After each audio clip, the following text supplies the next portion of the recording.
Hello, everyone, and welcome to Researching China in a New Era. This is the first webinar in a three-part series that seeks to gain a better understanding of what research conditions are like in China today. As many of you are aware, ever since the outbreak of COVID-19, it has been increasingly challenging, if not impossible for some of us, to gain access to archival collections and to conduct interviews and ethnographic research on the ground.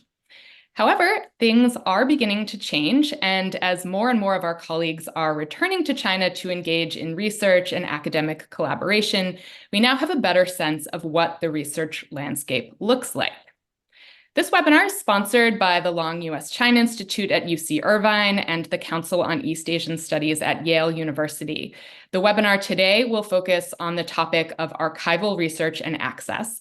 Our next two webinars on the topics of ethnographic research and academic exchange, respectively, will take place on January 23rd and January 30th.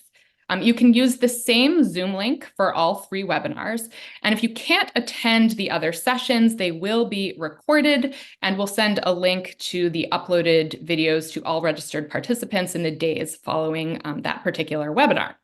Now, before I turn it over to Denise to introduce our participants, I just wanted to quickly go over a few logistical details. This webinar will last for approximately 75 minutes. We'll aim to retain the last 30 minutes for Q&A. If you have a question at any point during the webinar and you don't have to wait for the Q&A to ask your question, please do so using the Q&A button at the bottom of your screen. During the Q&A portion of the webinar, we will read your questions on your behalf. So now I'll turn it over to Denise, who is going to introduce the panelists for today's webinar. Thank you so much, Emily. So I'm delighted we have three panelists who are joining us today, all of whom have conducted archival research in China within the last 6 months. And I believe two are currently in Asia. So we extend our particular thanks to them for getting up early to participate. Up first will be Jian Ren. Jian is a PhD candidate at Rutgers University, and he is writing a dissertation entitled Dancing at the Periphery, Knowledge and Experiments in China, Latin America Relations and the Global Cold War, 1949 to 1989. Our second speaker is Yajun Mo. Yajun teaches modern Chinese history at Boston College. She's the author of Touring China, A History of Travel Culture, and is currently working on a second book project on the Chinese photographer Zhuang Xuefen. Our third presenter is James Watson-Krips. James is a PhD candidate at Princeton University, where he researches the history of automotive technology and infrastructure in Republican China. James has been in China since July 2023, conducting archival research with financial support from the China-US Scholars Program. Jian, please go ahead.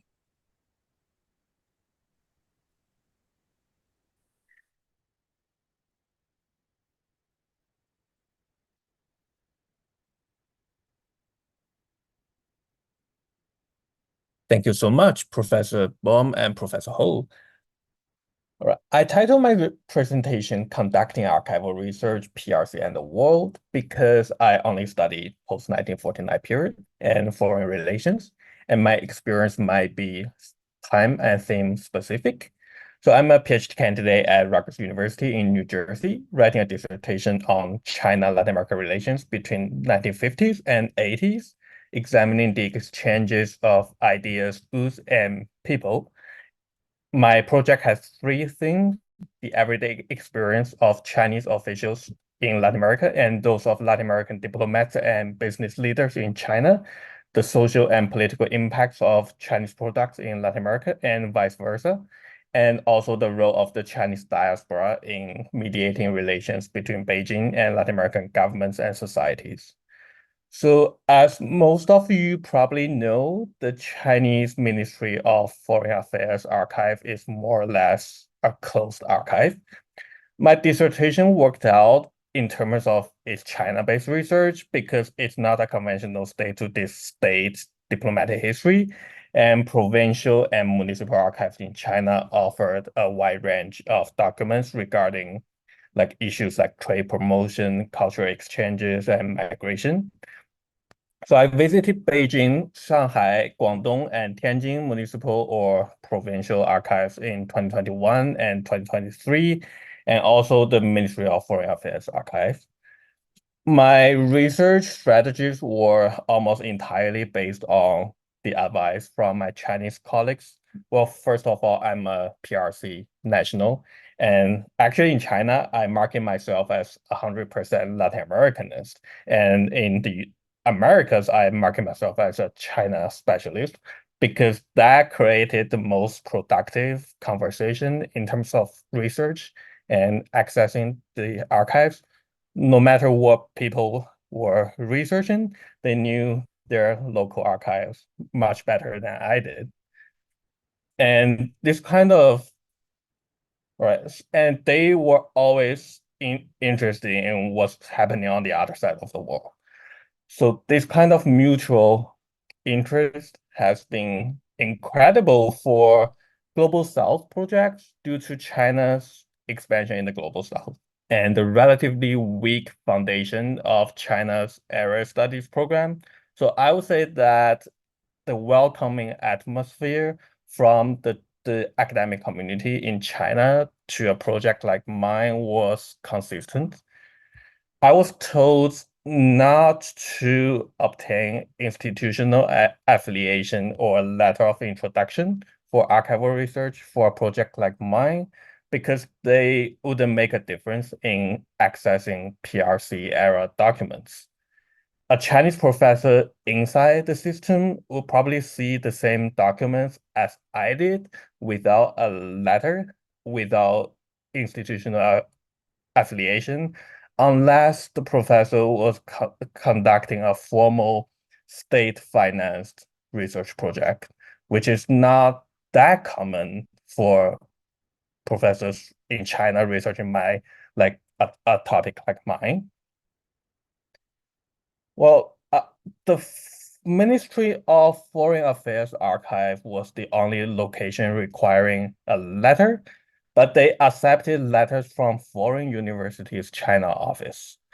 So, well, my university is not that prestigious. It's a public state university, but it also has a formal registered office in China because we had a lot of undergraduate students from China. So if your institution has a lot of undergraduate students from China, it's likely to have a formally registered office on the ground. So it would be a fairly easy process for you to get a letter to get into the foreign ministry archive without like much interaction with like Chinese institutions. I didn't get troubles in terms of reservations, etc., for municipal and provincial archives. Well, but it's kind of tricky whether to mention you are a scholar or student based in the US or not.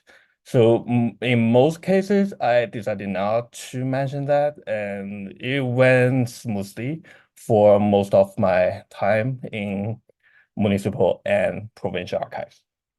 Well, back to the Foreign Ministry archives.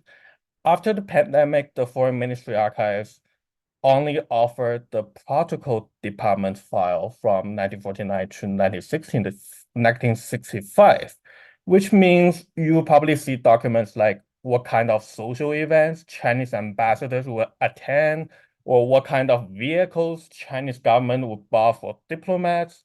It's not a lot, but definitely worth a visit because it's possible to find a random document that supports your project perfectly, even if it's just like 5 to 10% of previously accessible files.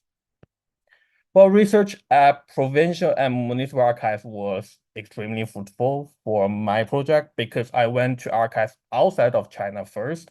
And when I got to read documents in Chinese municipal archives, I could match them with the stories I had already known. Another reason was that my contacts in China gave me an overview of like what to look for. I actually like during my several months in municipal and provincial archives, I had many unexpected findings, especially for documents from the 1980s for the PRC period. and they are not digitalized, especially like in archives like Tianjin, many of which were only recently accessible in those archives, like maybe in the past 5 years. That's the case if you count the 1980s as history, but I think it's definitely history in China. So depending on your periods of interest, I believe you can definitely find new stuff from archival research in China, even its new period, a new era, I mean. But I think what changed fast after 2020, just for like my field, was research outside state archives, even if it's still about documents and publications. Well, half of the key sources in my dissertation were internal and underground documents and publications recommended by my Chinese contacts. Before the pandemic and even in 2021, it was fairly easy to obtain them from all kinds of channels like the Konfuzi platform or in-person exchanges. It got increasingly difficult after 2022 due to regulatory measures, especially online.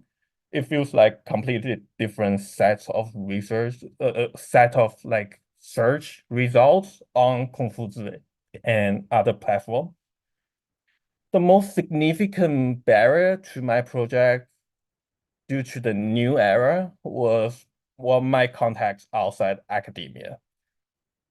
Politics in the Chinese foreign affairs community got extremely complicated in the past 2 years, and the community attached to Global South is not significantly more sensitive than it was 10 or 5 years ago, or even then the beginning of the pandemic. After several conversations, I had actually decided not to include China-based oral interviews to my dissertation, although they were already conducted because of safety and ethical concern and comments from the interviewees. I often encounter the saying that the 笔投的就足够了. The words in documents and publications as sources are actually more than enough for like a US-based publication that involved human subjects in China regarding for foreign policy and PRC error. So to summarize, here are the keywords of my main takeaways from the research trips. And basically, I will suggest to keep the research process a fluid one and be flexible and don't push too hard to your contacts and also the archivist and everyone you will meet in China. That's my suggestion for the new era. Thank you all for your attention. I really look forward to our conversation later. Thank you.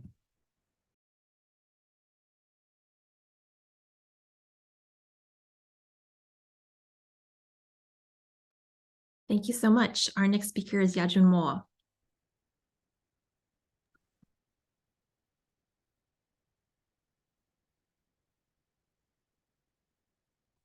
Hi, everyone. I would like to thank Emily and Denise for the invitation. I would present, let's see, I will focus more on the logistics things. I only visited 2 institutions in my hometown in Shanghai.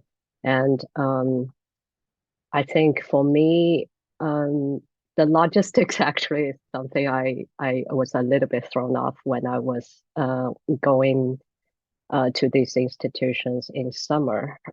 So I'll start with the Shanghai archives. I already saw a question in the Q&A asking about it. So for people who are familiar with Shanghai archives, we're familiar with the site on the Bond White Han. It turns out it moved. I think maybe in 2022 or it moved to Pudong, and here is the kind of the new address. It's near the subway stop of Longyanglu, so you have quite a bit of subway access. If people also remember that Shanghai from the airport have that Sichuanfu, the maglev train. That's the only stop that train actually goes to. So pretty outskirts of Shanghai. If you feel that your research will generally need to use that archives a lot, it's kind of would be preferable to get a hotel maybe near that site. There's phone numbers you can ask about if you have questions about making reservations, how to access it, and I found them quite useful and quite helpful. And there's a website of the archives, and I have to say it's very hard to navigate and it's not very helpful. So I would say not necessarily to consult it. So what to do with making a reservation? It's actually you need to use WeChat. And actually, you need to use WeChat, not the overseas version, the 海外版. You need to download the Chinese version, the 国内版. And I actually found it difficult to download it on my phone I use in the US. So I actually, in summer, because my family is from Shanghai, I was using my parents' cell phone to make a reservation. It's totally fine. And this time, I'm currently in Shanghai. I finally got a Shanghai cell phone number and installed WeChat and to do this. I would say it's kind of necessary if you decide to base in China to do research for a while to get a Chinese cell phone number, which is inexpensive. So let me go through the process a little bit. So if you go to WeChat, you can search for Shanghai Shidanguan or Shanghai Archives, and their official account, or in Chinese, it's called 公众号, will come up. It's called 档案春秋. So getting to it, you will see the main page have a section called 服务 or service. And you click onto it, you can see 档案服务, and then you can do 查档 and 预约, that option, and can click on it. And once you're into it, you will go to this place and ask to register. If you can see the screen, you have options of the documents that you need. You actually can register with your passport. Of course, I'm a Chinese citizen, so I use my ID card, and you have other options for documents that you can use. Once you registered, and you can basically click onto 查档预约, and you can basically pick your time, and you will you'll be given a QR code. And once you have this, when you reach the site, they will scan and let you in. One thing I want to remind people is that you cannot get the same day reservation. That means you want to plan ahead of time, but I have no problem getting the second day ones. So some of the logistical thing would be, I would recommend use a Chinese cell phone number. If you get a Yidong or something, probably a month cost with some data, it will be 28 yuan. You can use the old phone you have, and it's pretty easy to get one. At least I'm not sure using passport how easy it is, but I don't imagine it is hard. The archives in summer still requiring wearing a mask. They have a kind of break for kind of 消毒 to sanitation and something, but that's almost like a lunch break. So you need to leave the reading room, leave basically where the computers are, and have maybe roughly an hour or something like that break. There's coffee machine, vending machine in the building, but very hard to get food or get lunch or nearby. So I would recommend bringing a sandwich or something if you want to spend the whole day. So that's the logistics. At the Shanghai Archives, I was searching for various things. Some is checking sources for the things I already written. Some is trying to kind of make some preliminary kind of survey of the topics that I might be interested in. I found kind of the search engine on their kind of the main system to be both useful and somewhat difficult. So useful is that you use the keyword, it's pretty easy to search. If it's digitized, you can read instantly. It's very kind of easy to use. But the confusing part is actually it's very hard to determine that each document how it is. So each document supposedly is nested within a hierarchical kind of structure or arrangement of documents within, say, a collection at the top. But within that system, it is very hard to determine, say, each document, what the collection it belongs to, because all the search results seems to give you a very isolated kind of form. And it's very hard to determine the size or the content or the purview of the whole collection and how each document was related to each other. I think it might require some more kind of careful maneuvering in their system in order to figure that out. So that if people have questions, we can, especially if people have other experience at Shanghai Archive system, I would love to hear other feedbacks. So that's the first place I went to in summer. The second place actually is not archives, it's the library, the public library in Shanghai. This is the one I went to, the main one now. Now they have a separate branch in Pudong, which I just went to last week. It's actually pretty impressive. For this library, mainly I went to read Qikan, the periodicals published after 1949. I'm not sure if there's a good database for that kind of material, but at Shanghai Library on the third floor, you actually just can read original version. I really enjoy doing the read the whole periodicals, not just kind of reading the singular kind of material or targeted, like title have certain keywords. It gave me the sense of the context and it's fairly easy to access. That's why I went there. So here is some of the basic information. The library is on line 10. It has a stop called Shanghai Library, very easy to get to, very centrally located. I didn't try the phone number, so I'm not sure how easy to use, how useful people will offer assistance on the phone. But the website I found very useful, especially the Chinese version. I haven't used the English version, and nearly all the information that you need can be found on that website.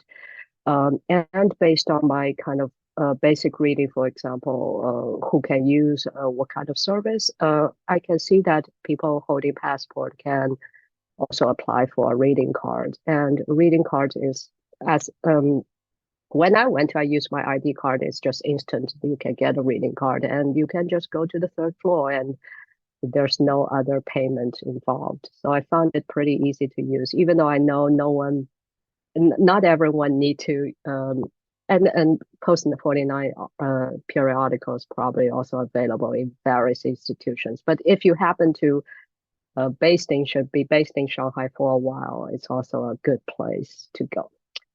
As I said, you don't need to make a reservation, and very easy to get a reading card, and there's good food options and Starbucks.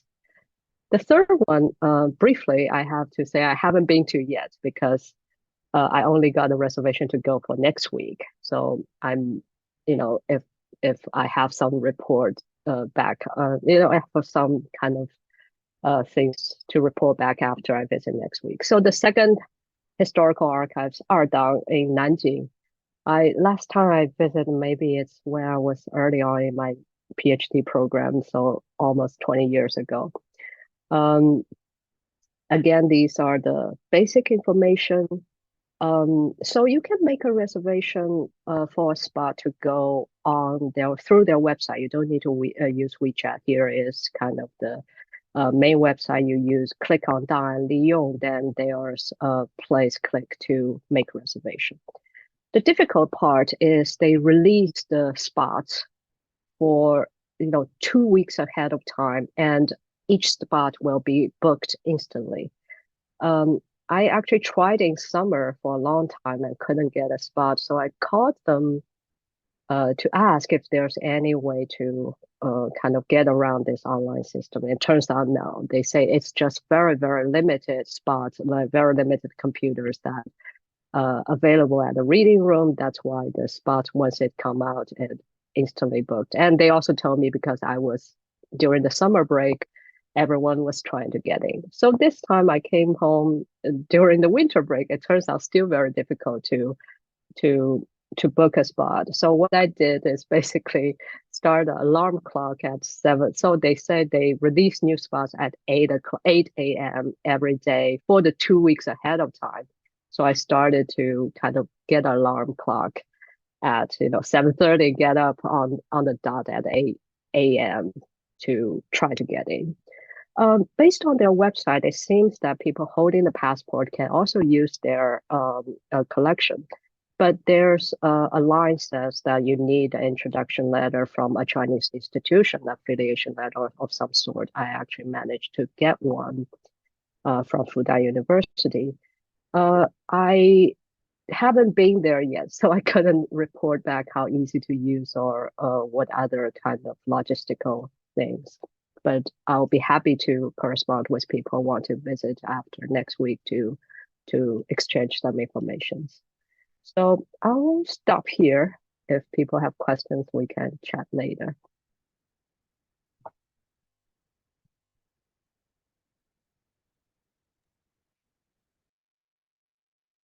Thank you so much, Yajun. Last but not least, James Watson-Krips.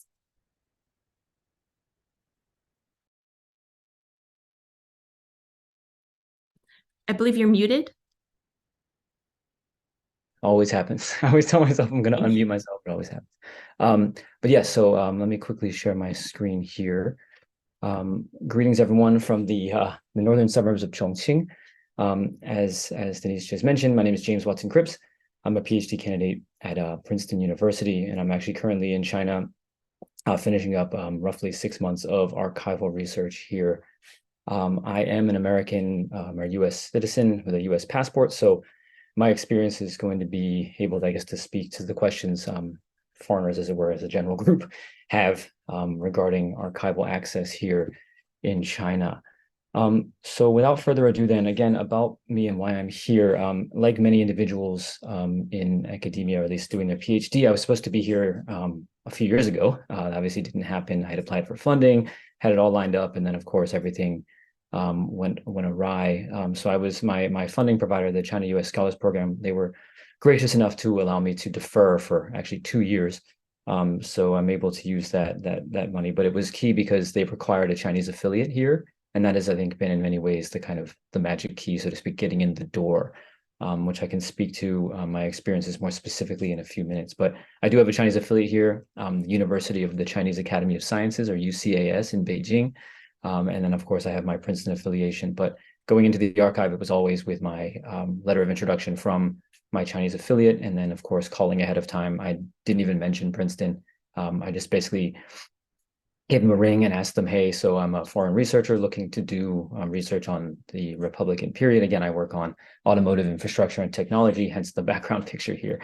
And I was, curious, A, if you have material that's relevant to me, and then B, if you have any restrictions or special procedures in place for foreigners. In most cases, it was pretty straightforward, and I can talk about each one now. So where have I been, and what have I been up to? So where I've been so far mostly is Yangzhou, right? So the Yangzhou Municipal. I've also been to the Shanghai Municipal, the Hunan Provincial, the Guizhou Provincial, and then currently in the Chongqing Municipal. So a nice variation, or at least a kind of a balance between municipal and provincial level archives. And each one has been in many ways very different. You'll notice, though, on this list, missing is actually the second historical. So I appreciated Yajun's kind of introduction there. So I had a very strange experience with the second historical archive. For someone like myself working on the Republic, it seems almost like a cardinal sin to not visit, but I assure you it wasn't for lack of trying. So I tried to get into the second historical pretty early. I think in July I started Also, you're using the Yuyue 系统, right? The kind of appointment system. And I immediately ran into the same hurdles that Yajun just mentioned. Every morning, 7:59, I'm like furiously typing all my information, getting ready to submit, like I'm buying train tickets for the Chunyun. And every single day I would submit, says submit successfully. And then what they do is at 3 p.m. or 4 p.m., they release the results, right? Because I guarantee they have more people, more applicants than they do, I guess, desk spaces. So it's really up to the discretion of the archivist and the staff there who gets priority. So when I started to get stonewalled, of course, the alarm bells started going off in my head. Am I getting stonewalled because I'm American? Am I getting stonewalled because I'm working on the Republic? I don't know, something related to the automotive infrastructure, none of which to me seemed like it was a problem. So I gave them a call, and their first reaction was just, oh no, you just have to keep, trying. We have a lot of people. I'm sorry. So I kept trying and trying after the summer break, kept trying and trying. So it wasn't that. And then finally I gave them a call. I was originally hesitant to badger them too much because, they're the gatekeepers and I didn't want to be, the annoying foreigner trying to get into the archive. So I was sort of hesitant in that regard. Finally, though, when, after 2 months of trying, I just decided, with only 4 or 5 months left of my trip, I had to make a decision. So I gave them a call one more time and asked, hey, so what's going on? Every morning I'm up here trying harder and then never, and they said, oh yeah, sorry, someone might not have told you, but the information you want to see hasn't been digitized yet. When you do apply, you have to kind of essentially tell them ahead of time, not only the general subject matter, but ideally also the kind of font, right? The 全宗号 through the Jian, you can look at the general access point or the general topics. And they were like, yeah, sorry, what you want to see about X, Y, and Z hasn't been digitized, and therefore you just can't see it. Sorry. Of course, no one told me this 2 months prior. So I had to pivot. And then essentially because of that, I ended up looking at a number of different archives that originally weren't on my radar. But also owing to the exigencies of time, my first 2 chapters are mostly about the time period before, actually my first 3 chapters are about the time period before the Nationalist Party took over in 1928. So the archival work that I'm doing is actually mostly focused on the war. Hence why I'm looking mostly at, Guizhou and Chongqing. So in terms of my general impressions, Jian and Yajun have talked very extensively about their experiences on the ground. Mine are a bit more general. I have found that it's very much business as usual. I've never run into a problem, again, having a foreign passport so far. I did have an interesting experience. I was originally thinking of going to Lanzhou, right, to see the Gansu provincial. And I called ahead and asked them, hey, so again, I'm a foreigner, Chinese passport, sorry, Chinese affiliation letter, but a foreign passport, can I go? And they were like, oh, we actually don't know. I have to call my boss and check. So they gave me a call like a week later, essentially saying, yeah, it's no problem. Just make sure you have your Chinese affiliate letter and all of that. But it was pretty amusing that they weren't really sure at first. So it does behoove you to call ahead. And I think that's something, at least for foreign researchers like myself, you should do anyway. A, to confirm that you can go there to begin with, and B, to see if they have material that's relevant to you. In terms of the archives themselves, so every single one's different, right? Some have different hours, some have different systems of access, some have different printing quotas, and I think that was kind of the part that was kind of difficult to kind of navigate it at first. And I will say, of the 5 that I visited, if I were to rank them from most strict to least strict, I would say that Hunan was far and away the most strict, and Chongqing being the least. Shanghai was probably squarely in the middle, and then I would say Yangzhou and Guizhou were likewise pretty accessible. But I say Hunan's the most strict because they have pretty strict hours. Their system is such that you have to essentially spend the first couple of days looking through their system catalogs, finding the material you want to look at, and then you sort of apply all at once to see it. They don't like it when you apply to see one document, they go back and say, actually, sorry, this looks interesting. Can I look and see this and this? Like, no, they will let you see it, but they'll give you a tongue lashing before that. So you'll get an earful. So definitely don't do that. And then Chongqing, I think, is, again, super easy. You just need to show up with your identification card, obviously your 身份证 if you're a Chinese national, your passport if you're a foreign national. It's very painless. You just tell them what you want to see. They give you access to the system, and it's like Shanghai. It's instant. It's digitized. And the nice thing about Chongqing is they actually don't even take an afternoon break. So if you're crunched for time, you could legitimately stay there from 9 to 5. If you don't want to eat lunch or anything like that, you can get a kind of truly a full day there. The only downside, again, is it's in the very northern suburbs of Chongqing. I think at least 17 kilometers outside the city on line think it's line 5. Don't quote me on that, but yeah, so that's been I guess interesting. And then lastly, in terms of printing, Hunan, I say it's also strict because they only give you 20 pages a year, and you can't print consecutive pages. So let's say you have a document that's 20 pages long, you can print 1, 3, 5, 7, 9, et cetera, et cetera. You can't print all of them together. And if you come back a second time, they have a record, of course. They're not just going to give you the intervening pages. You need to write them down. Guizhou, similarly, you have 20 pages a year, and their system is actually all analog. So the guanjianci, the keyword search is great, but to actually find stuff, it's all binders and old school kind of folders, which I found really great. Yajun spoke about the problems of digitization, and I thought that being able to see these documents in conversation with one another in a binder was actually very helpful. I found my time at Guizhou to actually be the most fruitful in that sense. I got a much better sense of what was going on.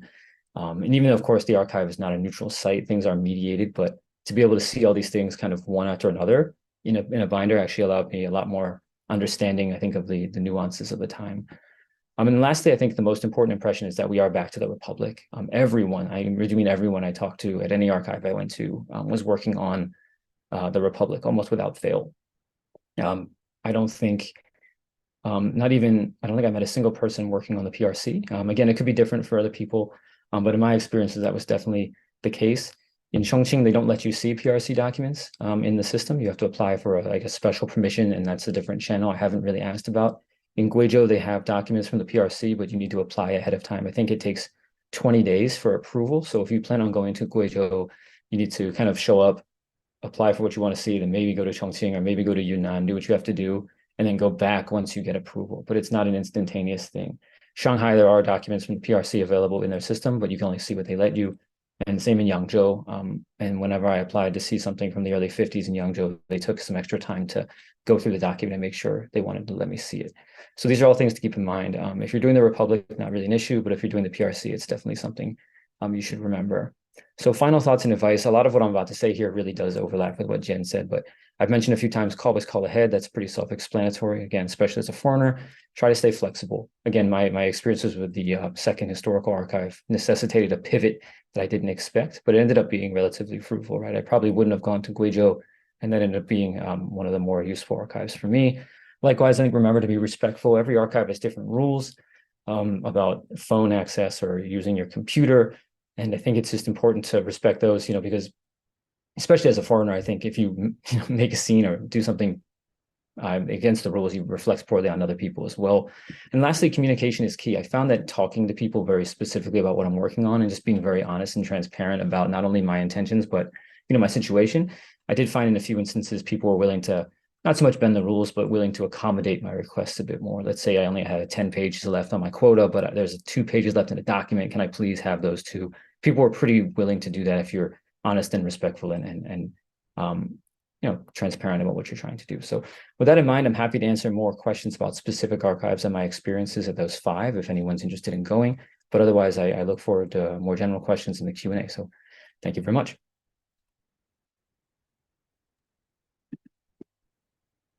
Great. Thank you all for those really informative presentations. At this point, I'd like to invite our panelists to turn their videos back on so we can get to the Q&A. We've already gotten quite a few questions that audience members have submitted, some of which have been answered in the chat. But I'm going to try my best to kind of group them thematically. So one question that a couple of people have asked has to do with letters of introduction. Jen, I believe you had said that you were dissuaded from getting a letter of introduction because it wouldn't necessarily give you access, any better access to documents than if you went without one. Whereas James certainly needed a letter of introduction. Yajun, maybe you needed one for certain archives, but not others. So could you clarify, first of all, who needs a letter of introduction? And then as a related question that someone else asked, how would you advise people to go about getting one? How do you make contacts with institutions or scholars who would be willing to write a letter of introduction on your behalf? I can start. Sorry, just to jump in. As I did see someone specifically ask. So yeah, I think as a foreigner, it's a absolute non-starter. If you don't have a letter of affiliation or at least a letter of recommendation from a local institution, the Jian I don't think you can get in at all. Everywhere I called, I asked, what do I need? It was always Zhengjian, right? Passport, and then Jian letter of introduction. There was no exception to that rule. And every place is different. The traditional, I think, approach we all had was you get all of your letters ahead of time, and then you get like, when I first arrived in Beijing, I had my affiliate give me like 15 letters of recommendation. Like I wasn't necessarily going to go to 15 archives, but just in case. So I had like all these from July, right? I got to Guizhou in late in November, and they were like, yeah, we need a one from like this month. You can't just use one from July. So every archive, that was the only archive that asked me for this specification. So I had to call my affiliate. They had to like send me an electronic version, then I had to forward it to the archive and all that. And now that I'm going back to Guizhou, actually today, I had my affiliate send me a new one for January. So just make sure you call ahead and ask not only about the Jie but also about the rules for timing and so forth. As for how to get one, again, I had an affiliate here by the virtue of my exchange program. But I imagine if you talk to your advisor or if you talk to your colleagues from China who might have contacts, they might be able to have, Guanxi who can maybe hook you up in a certain way. But there's a certain level of risk involved. So again, in the sake of transparency, being clear about your intentions, what you're working on. And if you're working on a relatively benign topic, I think it's probably going to be easier. But if you want to work on, I don't know, land reform, maybe it might be a little in the 1950s, but it might be a little harder for you to get an affiliate. There's a little bit more risk involved. So I think the more information you put on the table, I think the better it is. But that's just my personal experience.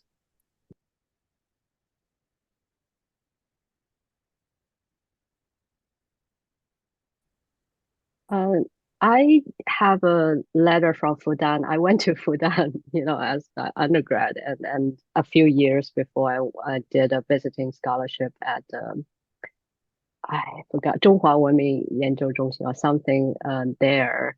So I always kept contact with my former advisors, my colleagues there, and usually when I came back, I will ask for a letter from them, no matter if I need it or not. And actually, last in summer, I didn't need to use it in Shanghai Archives and Shanghai Library, but the Ardang actually on their website said you need a 国内单位, so introduction letter. So I have one on file. I don't know whether it will be beyond the time limit because and I asked them to just give me a letter that specified the time that I can use it this year because I'm on sabbatical, but I cannot basically verify whether they would take that letter or maybe they would kick me out next week.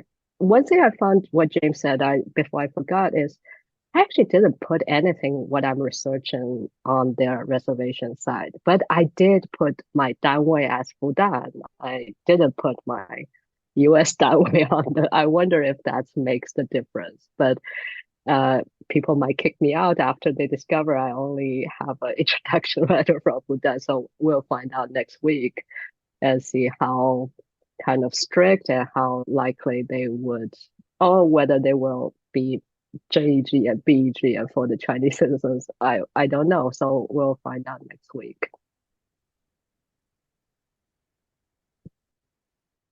I just want to mention that like accessing a letter may be more flexible for PRC nationals, especially in smaller archives or your local archives. Even you can get a letter of introduction from your 街道, from your dad's company, from all kinds of non-academic institutions, and those kind of letters can get you into archives, especially if it's local.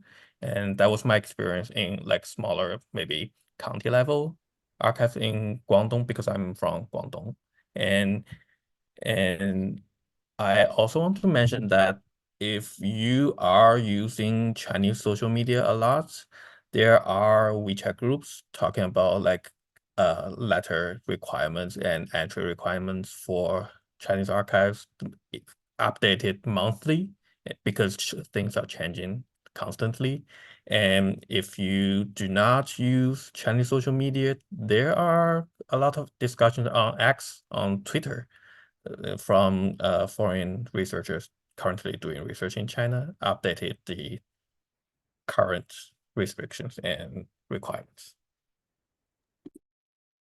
Just as a follow-up to this question, for the letters of introduction, did you find that they needed to be local? As in, if you want to use an archive in Lanzhou, would a letter of introduction from a Beijing institution work? Did this vary by the archive that you were going to? And someone also asked, did the letter of introduction have to come from a nationally prestigious institution?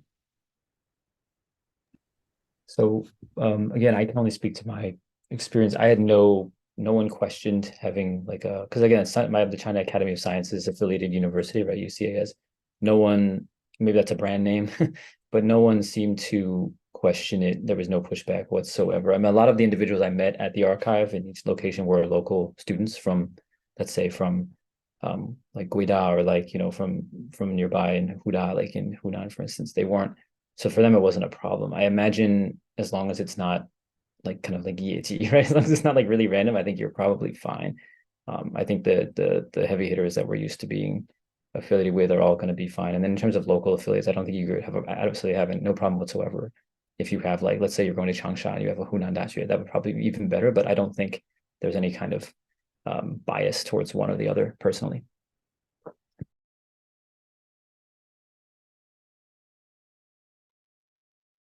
And Sorry, go ahead. Just to be honest, like for most of my experience, an ID for PRC nationals, an ID card is already enough, even if you are researching PRC era. And yeah. Maybe one final question on this theme. Does each letter have to be personalized to the specific archive that you are going to be visiting? Yeah. My experience, you have like a boilerplate sort of template where it's like blank blank Dangguan, and then you can either type it in and then print out the template and have them sign each individual one, or you could actually just have them sign that template and then you can just handwrite the actual archive. I was originally concerned like, oh, is it going to be looking weird if I'm just handwriting? But no one cared. What about letters from Hong Kong universities? Does anyone know about this? Yeah, I would imagine those don't work. I was told, like, especially for foreign ministry archive, you have to have a stamp. And if your letter is from a non-academic one, you have to have like a corporation registered number in China to have access.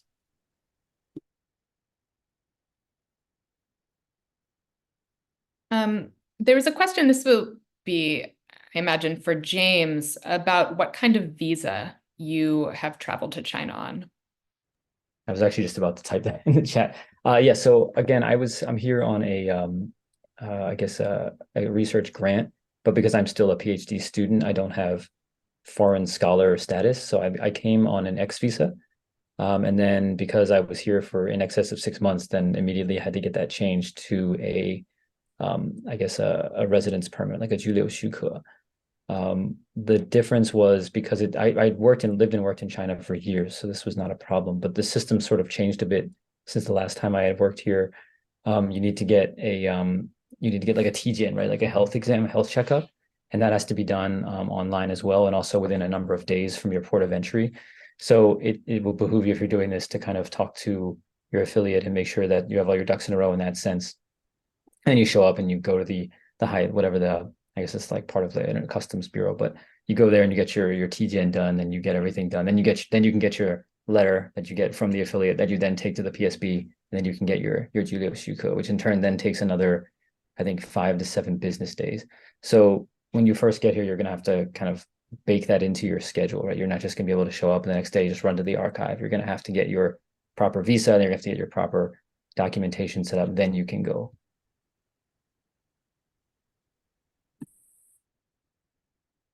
So this is a specific question that maybe our panelists might not be able to answer, but it's about the #1 archive. A couple of you talked about the #2, but has anyone visited the #1 archive? This person is specifically interested in accessing Qing documents. Does anyone have any insight into that?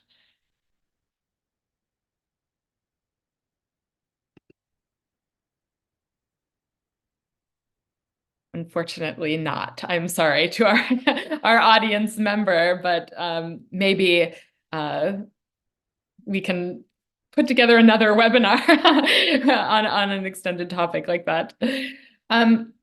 So some people were interested in the status of the physical documents at these archival collections. I think most people who have visited an archive within the last 10 years or so know that many of them have been digitized. Have you ever been able to access a non-digitized document? And if so, where and under what conditions were you able to access these? So again, the only place I've had physical documents is in Guizhou. Their system is really interesting because it's fully keyword searchable at the level of the actual archival database. And it's also one of the few that I found that has layered searching, which is incredible. Like everywhere else, it's sort of you just throw in a keyword and hope to God like it doesn't bring you 4,000 results. But Guiyang allows you to, Guizhou, excuse me, allows you to search, and then you can actually search within the search. So you can really layer it down. But once you get the document, you don't get the document, you get the entire binder or all 8 binders, and the page numbers don't match. So on the one hand, it's a pain, but at the same time, it forces you to kind of really look at the documents and kind of flip through them and see the context. And so that was actually, again, really fruitful for me. So Guizhou, I don't know if they're going to be digitizing in the future. I think they said they will, but I think every archive's on a different timeline. So that was very much the case. But again, all these documents are from the Republic. I didn't see a single PRC document during my time here. At least not physical, excuse me. Well, my experience in Tianjin was mostly on paper, not digitalized. And they offer a digital, like an online catalog, but it's quite different from the one you see inside the archives. So you get new document that's not online from like visiting the archives and talking to the like people on site. So based on my experience at Shanghai Archives, I don't think they offer this kind of layered, but maybe there's a little bit trick to go through is I sometimes have the call number, trying to figure out what this document is from, a bigger folder or a bigger collection. So I delete the last few digits and search it again. And sometimes it will yield results and sometimes it doesn't. So it's kind of a mystery. Like how this system works. And there is a physical published books about their catalog of their collection. In the kind of the on the shelf, and you can borrow it or just reading it there. But I don't find it specifically useful. Maybe the number changed, and sometimes I just try to use very kind of broad keywords to search, and that sometimes yields kind of interesting things, but very hard to weed out. Okay, what exactly is the collection from? That's what I think, as someone in the comment already said, the fragmentation of the digitized archives, which is, I think, a problem. I did encounter some of things haven't been digitized because it's too tangential, and I was having a very short visit during summer, so I didn't request it. But next time if I encounter anything that not digitized, I might want to request it at archives and see how it come back. Is it a folder or this, or are they just gonna digitize the exact one for me just on spot, or to be continued, to be find out. Yeah. And if I could just quickly follow up, I think that point about the differences in systems and search queries and so forth. So in Chongqing, you're allowed to do multiple queries at once. So like in my case, it would be something like 公路汽车司机, but I would put them in separate from each other. And then that way, like I get all the hits that do that. If you put them all together, you're just getting one word, right? So that allows you, but in Hunan, for example, they have 2 separate systems. They have Chongqing, they have the online Kaifang Dangan on their website where you can search. Then the search system on their actual physical computer on premises is totally different. So when I was searching on the Chongqing Dangan website ahead of time, just to see, it was like nothing. They were like, "Oh, you want to learn about the Zilaishui?" Like, I'm like, "No, I want the Chichu." Like, "No, Zilaishui." Every time it was just always Zilaishui. Then I show up at the actual archive, and then it's thousands of documents. So unfortunately, some places you're just going to have to go there and then spend the first few days just familiarizing yourself with their holdings, because they don't 向外开放, right? Some places do, some places don't. Guizhou is nice because it's fully searchable online, off site, but Chongqing, Hunan, you have to be on site to see what they're holding. We're getting more questions, I think, that we have time to answer. Denise, you had a question. Did you want to? Thank you so much for these presentations. This is so important and generative. I have a number of questions, but I think I'll put one out there first. One of the people in the Q&A asked if people could talk more about how to access unofficial archives. Jian, you talked about the non-archive archive or buying books on Kongfu Wang. So the question is, if you could talk more about accessing unofficial archives, and in particular, I know that at least for post 49, there are university, the history departments in universities may have their own special reading room with pamphlets or other kinds of materials. I wonder if you could talk about these maybe off record archives.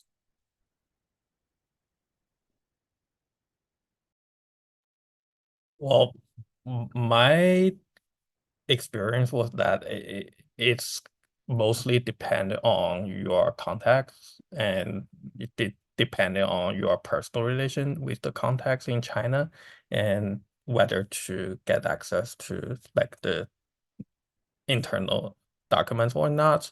So I would suggest, if you are like just starting research in this kind of PRC era, non-official documents, you probably want to focus on personal relation first.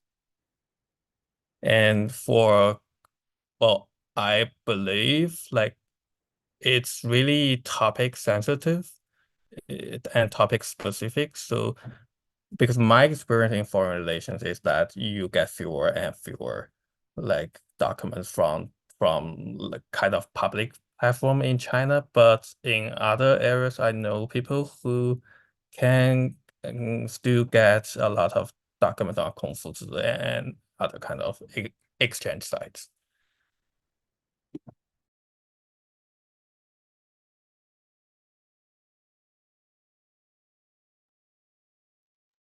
Any other thoughts on unofficial archives? May I ask a follow-up to making yourself known or being transparent about the work that you're doing? The question is whether you participated in any conferences or gave any lectures while you were in China doing your research, and in what ways was there any kind of modification of title or abstract when you were presenting, any concern about anything politically sensitive? And if those conferences, do you feel like they proceeded as they did before COVID? Well, because my topic is like Global South, and it's actually pretty hot in China outside of the historians community. And when getting into like area studies, we kind of automatically create frequent discussions online and also offline in China. So if you are studying a kind of like topic related to current issues, I think maybe participating more in like daily discussion with your Chinese colleagues, maybe online, will be pretty helpful. But I'm not sure like how that would work for a more historical topic. But I think like definitely participating in WeChat groups, that's more helpful than conferences in many cases. I would like to add a few things. I do think like a continuous kind of connection with kind of Chinese institutions is helpful. Attending, conferences or talks, or just kind of engaging with them and just chat. And sometimes I do find there's private collections in different institutions. Actually, I heard quite from several colleagues in different institutions, there either history department or maybe a center or maybe sociology department, they have their own kind of went out to collect material. And usually they sometimes will publicize it, sometimes won't. But most of them will be internally used. They kind of reserve it for their own kind of PhD students, for their own faculty members. In some cases will be like sociologists, like in Shanghai will collect like everyday life material, so-called, and they have a center. And in some other cases, in some university, will go to a danwei when they close down and take all their archives and say like certain PRC era industry, and they will have their archives, but it is not public, right? So it's actually, for me, I wonder if will be long term in the future for people kind of collect this information and try to get an unofficial kind of list of these, maybe not necessarily underground, but under the table collections, available. So maybe people can strike maybe conversations with these colleagues at a certain institution, or maybe certain affiliations with certain institutions, and see if you can get access. Maybe not, but it's worth trying. Because I do think the majority of the Chinese institutions in the past 20 years were doing that, were collecting things and holding on to them in their own collections. Yeah. There are a couple of questions, and actually I think James might have typed the answer to one of them, about bringing a research assistant or a translator into the archives with you. Is it possible to bring in a research assistant? And also, is it possible to take photographic images of documents? Has anyone done that? Yeah, so I can just kind of recap the message I just sent. I mean, without fail, in my case, photography was expressly forbidden. I was able to take a few photos of published collections. In Yangzhou, for instance, they have all their gazetteers and whatnot on the shelf. And as long as it's been published, you can do that. I asked permission first. There's also a few documents in how do I say this, in their collections that are actually been published as well. In Yangzhou in particular, there was a report from this bus company that I already knew was in a local gazetteer collection. It's just that gazetteer is only located in one library in one city, and I just didn't have time to go. So I looked it up online, showed them that, category entry, and was like, hey, like this is not, this is open, I guess, to everyone. They're like, okay, fine. So they actually let me print that, because they were like, okay, well, it's already out there. You have proof, so that's not an issue. For those who are actually looking at certain materials, I found it also helpful to have a record of documents that might have been potentially useful, but I don't have time to copy. Then I would go home and look them up on like the Chuanguo Balkan Soyin or like various other things. And I found that a lot of the time, particularly when it came to like regulations or anything like very centrally, they were already published in various publications. I was able to, and also the Guotu, the National Library of China, has a phenomenal Republican era Chikan database. There was like a report on this factory that was like 150 pages or something, and it's on. I didn't have to copy it. It's on the National Library website, available through their remote access platform. No questions asked. So I think it's helpful to have that sort of mentality where like check first before you commit, because it takes a lot of time to just write stuff down. As far as research assistants go, a lot of the professors I saw in the archives, Chinese professors from local universities, had a team of students with them.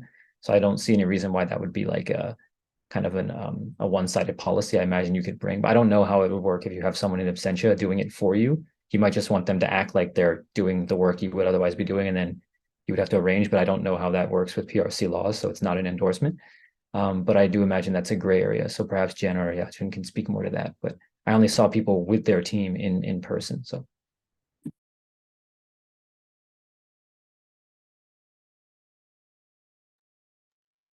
I think I didn't bring any assistant, but I think it's definitely doable if you hire, say, Chinese graduate student, a Chinese citizen, and holding a Chinese, ID card. It might be, especially if it's a graduate student with affiliation with a university, it's totally, I think it's probably likely to even get easier access. The only thing I'm concerned with working with assistant is that how do you kind of evaluate what kind of documents that will. So in my work well to go together first and maybe even just say, leave some instruction to say, okay, here are the things I would like you to collect, either type them or however then now they allow you to copy them. So that does require some communication and good relationship with the assistant in some way. Yeah. We'll try to get through 2, maybe 3 more questions that we can end on time. This person was asking about changes in the research landscape pre and post-COVID. They write, having last conducted research in 2020, have the panelists noticed significant changes in accessing the archives as compared with previous visits? And they're specifically interested in differences in access to documents. So I guess to put this differently, on previous trips to archives, were you able to access more documents than on this current trip?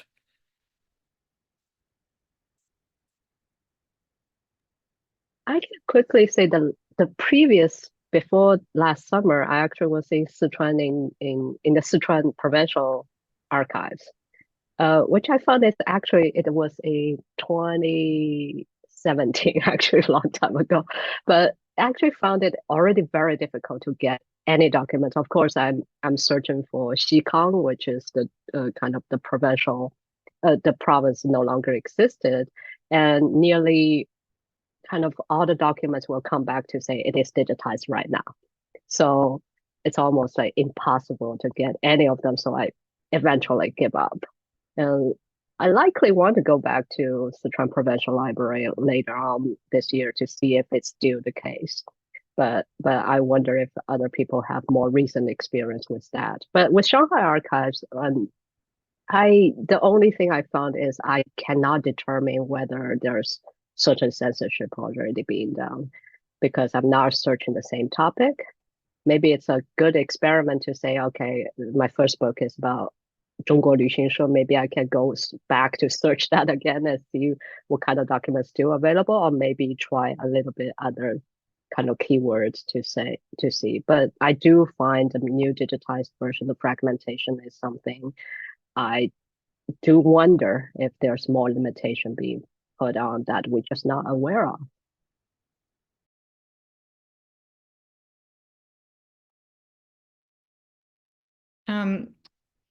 These 2 questions are both interested in kind of security issues. So one person is wondering if anyone was concerned that the notes you took would be checked. And so did you try to, I don't know, just take notes in English so that it would be more difficult for them to be checked and confiscated? And then another question is about taking documents out of the country. Did any archives have any particular restrictions on taking documents out of the country? Yeah, so I can speak to this directly. So again, it depends on the archive in terms of how they let you take notes. In Hunan, I was allowed to use my computer. In fact, I was allowed to use my computer everywhere except Guizhou. Guizhou specifically said, like, you have to put everything away, including your phone, and then you basically sit there with the documents, you take notes by hand, and then at the end of the day, someone will come over and they will go through your notes. Like, they will go page by page and they will read it. And then if it's in English, you have to basically tell them what you've written. They're really chill about it, as long as they also know what I'm writing about. They know it's like automotive infrastructure, so it's nothing crazy in terms of sensitivity. But they definitely went through, and the main concern was actually like names of people, renming, right? So every time they would see a name, they would point that out and be like, you have to change this to so and so Mo. You can't use the full name. And actually, I wanted to kind of, perhaps unorthodox, but I'd like to actually open this up to my co-panelists and co-hosts as well, who've published books with archives. Is that a restriction that was also prior? Because I've seen plenty of books with names. I'm not sure if you guys are all using pseudonyms or not, but I think that's a question to pass on to everyone else. In terms of actually taking documents, when I left Hunan, they specifically told me that the documents I had, you can't take them out of China, that I have to go to some sort of archival authority to get them vetted and so forth. Otherwise, I could run into trouble. I guess the possibility is, you don't know. I've never heard of this happening, but I was specifically told only at Hunan. I was never told anywhere else. And then in terms of access as well, Chongqing, I tried to print out a road map from like 1939, just like the network, and I was rebuffed. You can't print out anything related to maps or geography in that sense. So again, that could be different for each archive, but that was a restriction that I saw directly in Chongqing. And I've been told by other people that maps are becoming more and more sensitive for, obvious reasons.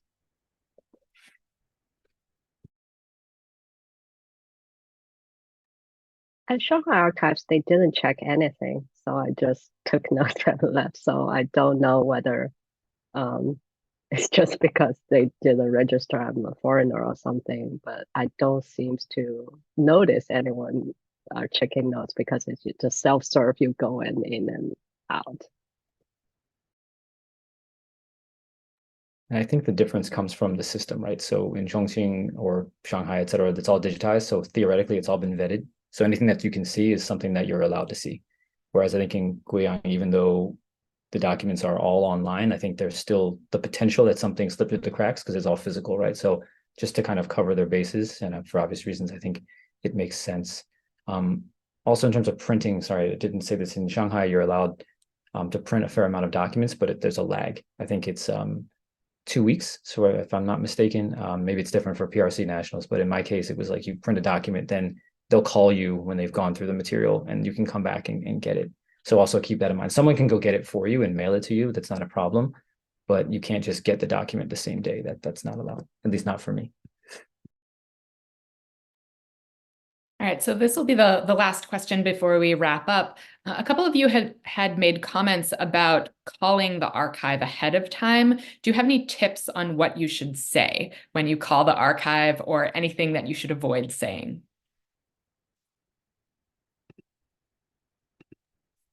So in my calls, I always told as few information as possible. Like I only told them I'm a student, want to do some research in your archive, and what which day can I go?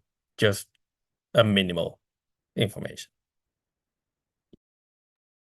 I had sort of a middle ground, I think, because again, I have different levels of access as a foreign passport holder. So I thought it would behoove me in many ways to let them know, because in I think in the political climate as it is today, it makes sense, right? You don't want to just be like a foreigner show up and then it becomes a whole issue. So I found there were a number of benefits just giving them a call ahead of time, saying first and foremost, hey, I'm a foreign researcher doing my PhD dissertation with an affiliation at this university in China. Do you have any restrictions on foreign nationals? Can I go do research there? And if so, how do I yuyue? And at times they're like, oh, just go on the site, or you don't have to yuyue, just show up. I also, there were some instances where I didn't have access to an updated catalog. Like for instance, in Shanxi, which is pretty important to the first part of my dissertation, I gave them a call and I was like, hey, in Taiyuan, I was like, do you have documents? Like, no, we have I'm searching for you here on the system. I have 6 documents. Like, don't waste your time. So it also helps you to kind of at times just to know what you're expecting. So I guess the kind of boilerplate was simply, I'm a foreign national. Can I go? And if so, how do I go? Do I have any restrictions or questions? And then as far as what I'm researching, what are your holdings like? I only have access to so-and-so. And that's all I basically said.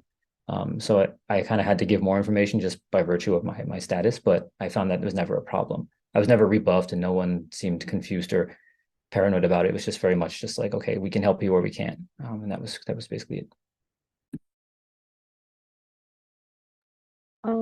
My experience in Shanghai, I don't need to give them any information. You just make the reservation and go. And in the online reservation to Ardang, I didn't put any information either, but I don't know whether it's a good idea or bad idea. Maybe I will be asked once I'm on site. My strategy always is a little bit more broader.